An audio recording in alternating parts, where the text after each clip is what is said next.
15-a-side rugby match lasts 80 minutes. On average, the total distance covered by a player is between 5 and 6 kilometers in a match. Whilst you don't run continuously, for the most part, it's high-intensity stop-start work which requires anaerobic fitness. However, you cannot neglect training your aerobic capacity too, because a good aerobic base will allow you to experience less fatigue during the game and recover more quickly. Your conditioning should progress over time. Your training in the off-season and pre-season prepare you to be match-ready by the time the competition starts, and then switches to maintaining peak conditioning throughout the in-season. The early off-season is the time to start building an aerobic base. This builds your capacity for fitness over long distances. Towards the latter part of the off-season, you should start incorporating anaerobic training, which is short-distance fitness. A good guideline for anaerobic training requires a 1-to-2 work-rest ratio.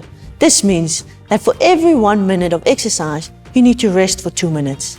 Now you'll combine aerobic and anaerobic training, but increase the intensity by making the work-rest ratio for your anaerobic training 1-to-1. For 1 minute of work, you rest for 1 minute. There are many great aerobic and anaerobic drills out there for rugby, but I'd like to share the program I've implemented for the amateur senior women's rugby players I coached that have delivered great success. Sprint diagonally across the rugby field, corner to corner, then jog across the width of the touchline.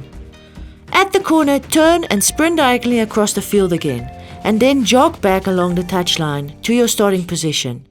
Your work-rest ratio should be 1-to-2. 150s are repeated sprints. You'll sprint the length of 1.5 rugby fields with a work-rest ratio of 1-to-1. At the end of the rest period, you repeat the sprint. Shuttles build your ability to continuously run. You start sprinting to the 5-meter mark and back. Then you do the same to the 10-meter mark, the 50-meter mark, the 20-meter mark, and the 25-meter mark, as well as the 30-meter mark and back. And then you follow it by a 1-to-1 work-rest ratio.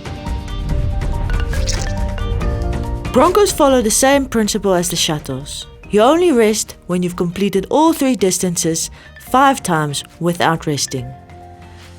Run out to the 20-meter mark and back, then to the 40-meter mark and back, and finally to the 60-meter mark and back. You need to be able to do this full set 5 times without resting. When you're done, you'll have completed 1.2 kilometers. Make sure you keep a logbook and record your training and results. This way, when you look back and see how you're improving over the weeks, you stay motivated to keep training.